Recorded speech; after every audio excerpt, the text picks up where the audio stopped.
Anne Boleyn's ghost is one of the most famous in Britain, if not the world. She's seen regularly around Salle Church, the Tower of London, Blickling Hall, Marwell Hall and Hever Castle, and is often seen the way she was in life, happy, young and beautiful. Unfortunately for those who see her, she's also seen the way she was after Henry VIII beheaded her, with her head tucked neatly under her arm. It's fair to say that the Anne Boleyn ghost is one of the most notorious ghosts in Britain, so let's take a trip through history to learn more about what happened to poor Anne and just why we see her quite so frequently. The reasons we see so much of the ghost of Anne Boleyn is perhaps because of the extraordinary impact she made in her life. Henry VIII had 6 wives, with Anne Boleyn being the second.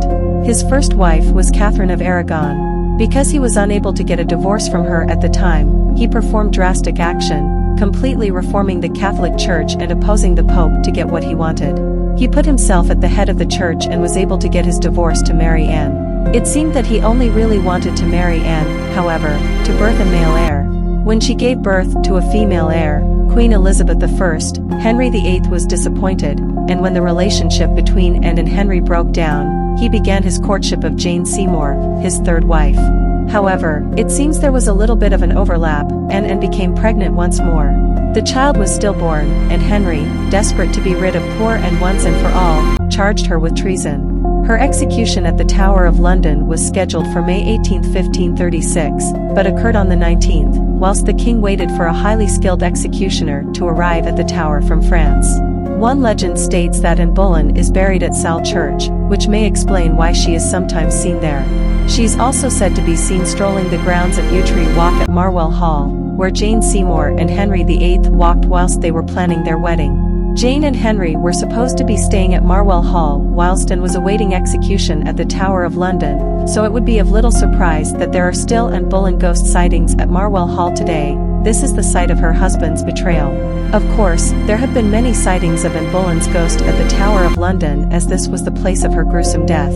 One of the more famous sightings was back in 1864 by military man General Dundas, who saw Anne Boleyn in the form of a ghostly white figure. She was moving towards a guard, feet not touching the floor, in the courtyard where she was kept prisoner before she was killed. The guard, thinking that she was real, charged at her with his bayonet to ward her off, but of course, this was to no avail, and he ended up charging straight through her ghost. Realizing that he'd seen a ghost, the guard promptly fainted. The military court-martial wanted to charge the guard with fainting on duty and abandoning his post. Still, he was saved from this by General Dundas, who testified at his trial. Another story at the Tower of London relates to a sighting at the Chapel Royal. A light was flickering inside late one night, and whilst trying to find the source, the captain of the guard climbed a ladder to see inside. He was met with quite the sight of a procession of ladies and knights in centuries-old dress parading throughout the chapel, led by Anne Boleyn. He recognized her after seeing her in paintings. The ghost of Anne Boleyn is also said to be seen walking throughout the church near the tower, down the aisle of the church towards her grave underneath the altar. It seems that Anne is drawn to the tower, perhaps because this is the place where she perished, or because this is the place where she felt the most betrayed.